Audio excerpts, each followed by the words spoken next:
Hello, and welcome to another episode of Karen's Colours. I'm Dr. Karen, and these are my conversations in colour. This week, we're going to be looking at the red personality and how it develops. But before we begin, I'd like to thank my subscribers, those of you who view this channel and look at each of my episodes.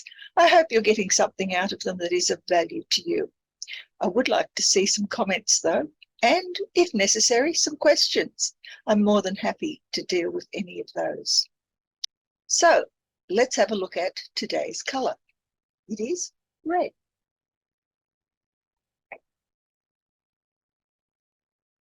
Today's topic is growing a red personality. And the overview for today is we're going to look at red's location as a basic colour term, the evolutionary process of developing a red personality, linking red to stress responses, and finally, analysing the red choice. So let's get into it. Red, as we know, is the first basic colour term, hue, that we have developed in our language. It emerged as environmentally important. And what it was important for were the struggles that early human beings faced when they were trying to survive. Firstly, red signified death.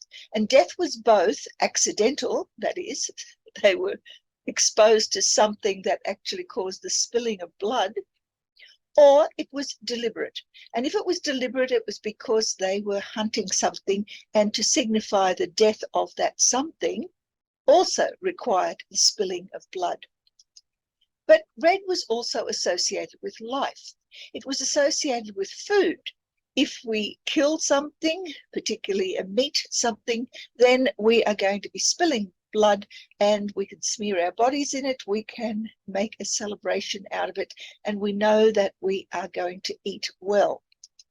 It also was associated with birth. Now, this was something that actually confused early human beings, we think, because we really don't know. But certainly birth was always associated with the spilling of some blood. But early humans also had to struggle with maturity rituals. And for males, this was fairly simple. It involved circumcision or scarring of the parts of the body, which always involved the release of some of that red stuff, the blood. For females, it was all about their fertility. And this became such a taboo because humans really didn't understand what fertility meant. But they certainly knew that females of a certain age would begin to bleed fairly regularly. I don't think that there was much understanding of the absence of menses in terms of why a woman was pregnant, but it certainly was something that was noticed by other women. So female fertility was associated with either bleeding to show that she was not pregnant, or the absence of that menses, which meant that she was. But the infant experience of the colour red is not so much to do with hue itself, it has to do with the associations with it. Nevertheless, infants do recognise colours, and they will associate those colours with the experiences that they have. It's not until later in life that the infant is able to designate a colour associated with an emotion. But in those early stages, nevertheless, just like with black and white experiences that I was examining in an earlier video, and I will leave the link below, the association of colour with a specific experience will colour that child's experiences later in life when it is confronted with that particular hue. It sets expectations. So if you had fun times with red, then you're going to expect fun times with red. If it's been a nasty experience, you will expect nasty experiences, and there's a very good chance that you won't like the colour red as you grow older. Positive associations are always associated with pleasure and with satiation. That is, your feeling of fullness in that tummy, everything is wonderful with the world, and somebody loves you. Negative associations, on the other hand, are associated with frustration, with crying, with not getting what you want, and also with hurt and pain. Now, they're not direct associations with the colour as such, but certainly they become associated with it later on as the child develops language. Let's move now to the toddler experience. Here we have an active exploration of the environment. The toddler is able to move its own body around, it's able to touch things that before were out of reach, and it's able to explore and experiment with what it touches. But it also experiences the great no. I mentioned this in a previous video, but it's worth bringing back here because red is universally designated as a no.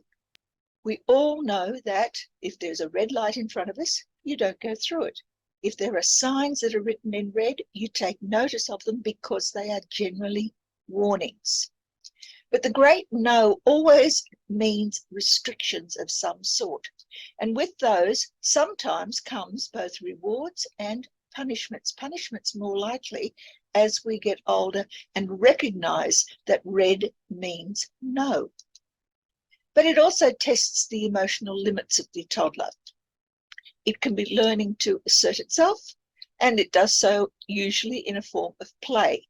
Here, I will throw this ball at you, and you are expected to pick it up and bring it back to me. And if you don't, then I'm going to yell out no. And red is also about the position in the family. Older children tend to be far more inclined to accept the no than younger children will. And this is because there are interventions by the other sibs within that family. The adult response mimics are those children who will watch what other people do, usually adults that are their caregivers, and in doing so, they will then learn what is acceptable and what is not acceptable in terms of no. And this always expresses dominance of some sort. And the child learns quite quickly that one of their caregiving adults will have a greater dominance in the right to say no than other adults in that family structure. The pre-adolescent, of course, has already learnt no and has learnt how to circumvent it if necessary. It is learning outside of the family. There are schools, there are peer groups, and there are also imaginative play, which enables the child to test out just what it can and cannot do before an adult intervenes. That imaginative play, of course, is very important because it settles for the child what it can and cannot do in reality. It also helps the child to recognize danger. So if the child is playing in an imaginative way and it is likely to be putting itself in a dangerous situation, some adult, hopefully somewhere, will intervene and say, no, that's not what you are allowed to do. The extended family, of course, has that ability of the older child to dominate the younger ones, just as the adults dominated the toddler. So children in the family will dominate one another depending on where they stand in the family structure. The youngest ones are generally mollycoddled, but the older ones are the ones that learn the rules very easily and very quickly. They assert themselves by dominating their sibs. And they also learn to control themselves. They do so by making sure that they understand the rules and they abide by them, even if they don't want to. By the time a child reaches adolescence, it's testing out its body, and it's doing so by challenging its physicality. What can my body achieve? And those achievements are often linked to the enactment of ambitions. I want to become an Olympic athlete, and so I will now practice and practice and practice until my skateboarding is of that sort of quality, of that standard. It also enables adolescents to indulge in risky behaviours. Now here we have adults who have said no to certain things, but these things become temptations to the adolescent. And so the adolescent will try those things out to prove to themselves whether or not they are in fact dangerous or unlikely to give them any joy. They also show that their resistance to limits. If you're not allowed to do something, then chances are you'll do something that's pretty close to it in order to test just how far you can go.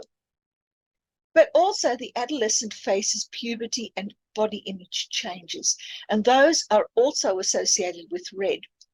For the males and females alike, it's about sexual awareness. And sexuality is very much linked to the colour red in the person's language and understanding by the time they reach adolescence. But they also suffer from emotional lability.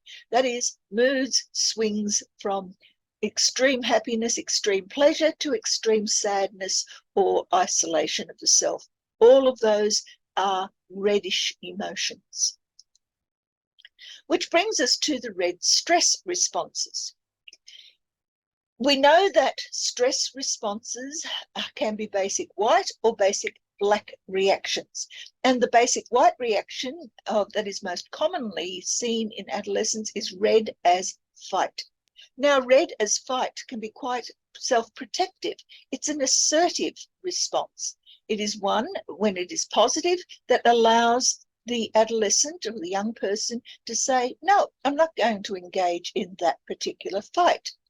It reflects the threat back to the danger by either showing its own strengths, its own skills, or else perhaps even ensuring that the threat understands that there are consequences for their behaviour. There is a reverse onus on the external threat. You threaten me, well, I can threaten you back. And the challenges are that the threat will eventually back off. And sometimes it does, and sometimes it doesn't. If it doesn't, then red as fight may turn to a negative response. And here we have preemptive self-protection. Here, the young person decides that they'll get in first rather than wait until the threat emerges. And so we have inducing of fear in others. It's a bullying activity. And here, the underlying anger that the child or the adolescent has accumulated over their growing up has surfaced, and now they are going to show that they are the ones that are dominant, that they're the ones that will say no. It also creates a distance from potential threats. If you are the one that is threatening others, if you develop a reputation as a bully, not very many people will take you on, even though they may have the skills and the expertise to be able to overcome your bullying tactics. Another basic white reaction, of course, is red as fawning. Now, it also has a positive aspect.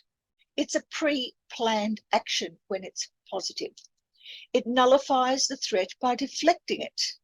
It also makes sure that the aggressor is appeased or placated in some way so that the threat is minimized. And we do this most often as youngsters by offering social inclusion. Here, come and join our group. You don't have to be isolated and out there. You don't have to feel angry. You can be part of the in crowd. As a negative reaction, fawning is a manipulative activity, and here, more often than not, it is associated with sexual activity. So it causes compliance by love bombing the potential threat, even if that threat isn't really a threat at all. By doing so, it enables a dominance to occur. There are alluring actions that will facilitate that dominance. The more I love bomb you, the less likely you are to not do anything that I want you to do. And finally, it uses the sexual power of the person who is doing the fawning to subdue other people. If I'm showing you that you are the most wonderful person in the world, chances are you're not going to attack me. But there are other red stress responses that are in the black category as a reaction. Now, the first of these, of course, is red as flight.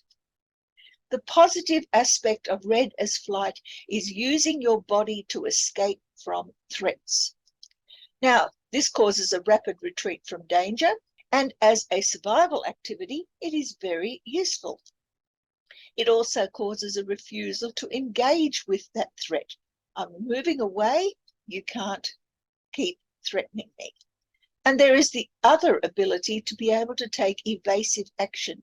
If I know that something threatening is about to occur, I can remove myself from that situation long before the threat arises. As a negative aspect, it is an avoidance reaction. And here, flight is a hypervigilance for threats. I am so afraid of everything that I will consider everything and anything as a threat, and I will not only perceive it as such, but I will react to it as though it were a threat. And these are often the basis of phobias. It lacks social conscience. If you are avoiding the obligations that come with dealing with other people, then maybe you're the one that runs away from the threat, leaving other people behind to face it on your behalf. And it also enables you, by avoiding the threat altogether, to escape the consequences of that threat. And some people actually make their entire lives about avoiding responsibility. The other basic black reaction of a stress response is read as freeze. Now, here we have a situation where freezing as a positive thing can be a standstill reaction. It's a considered response. It's where you can stop doing whatever it is you're doing, get in touch with yourself, realize that there are many different ways that you can react. And while you are engaged in realizing this, you are also starting to choose which is going to be the best option for you. Self-control of emotions is a basic aspect of this standstill reaction when it's a positive thing. It awaits recovery. Once I have understood all of the options that are available to me, then I can choose to take an action. But right now, all I'm doing is freezing. The negative aspect of red as freezing is a mental retreat, and this is not so healthy. It causes repressed emotions. I can't think, I can't behave, I can't do anything. I need to just simply withdraw internally into my mind because the threat is inescapable. It leaves the person physically defenseless and also causes a potential depressive response. And that can never be good for anyone. So what happens when we get to the adult personality? Well, here we have red already well established as a way of acting and reacting in all sorts of situations that the person may face. So we can see, if we're doing an analysis, that red can be a strength, can be an obstacle, but it can also be a current challenge to be faced. Let's look firstly at the strength. It's the conscious position. When I am aware that I am angry, then that is a strength. I know that I am agitated. I know that there is something that I can do. So it becomes a conscious position. As an obstacle, it becomes a problem behavior. I can't control myself. And as the current challenge, it's always a physical reaction. There is something that my body is telling me that I need to deal with in the here and now. In the lower half of the yin-yang symbol, red as a strength is an unconscious drive. I have a need to dominate. I have a need to get active. I have a need to get out there and do something, and that becomes my strength. As an obstacle, it's often unrequited needs. I'm frustrated, I'm angry and upset, but I really don't know what to do about it. And in the current position, it's always a psychological stressor. I'm mentally not well, and in the real world, of course, my physical reactions indicate just how unwell I am. An overview of red as a strength becomes one of an energetic, passionate, and excitable human being. From a historical perspective, the person has, in the real world, survived strictness and often survived an abusive background.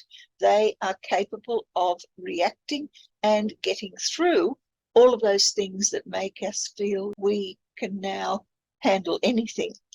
They also, generally from a historical perspective, have a chronic childhood fear of dying. So the child is afraid internally And that in turn enables them to survive by using those stress responses that will enable it to do so. And so these two, the fear and the survival activities, become a strength. The current issues for red as a strength are a resistance of authority in the real world. In the internal world, there are struggles with anger issues. And altogether, it means that the person is constantly testing limits and fighting for their very existence. As the obstacle, once again, we can look at the overview. The person is easily angered and very distractible. They can't settle down to anything in particular. From a historical perspective, there have been unreasonable expectations of childhood compliance. The child has been exposed to so many rules, it doesn't know how to respond as an adult to anything other than the word no. There's also a constant frustration of needs internally. The child has never been able to express itself and what it needs or wants for itself.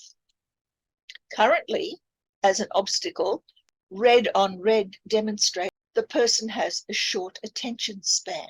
They will flitter from one activity to another without ever finishing anything.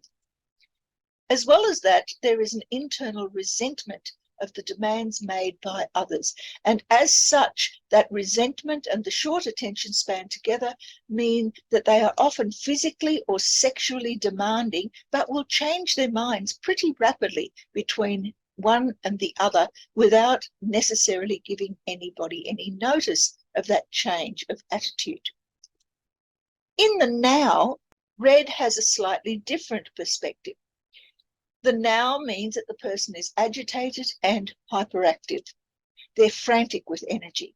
Their passions are scattered in all sorts of directions. I want to do this, I want to do that, I want. Never any settling down to anything in particular. They're also very attention-seeking. They demand recognition for what they have been able to achieve or accomplish, and they also demand attention as to who they are. I'm the boss. I'm the one in charge here. You will do as I say. They're also very sexually provocative.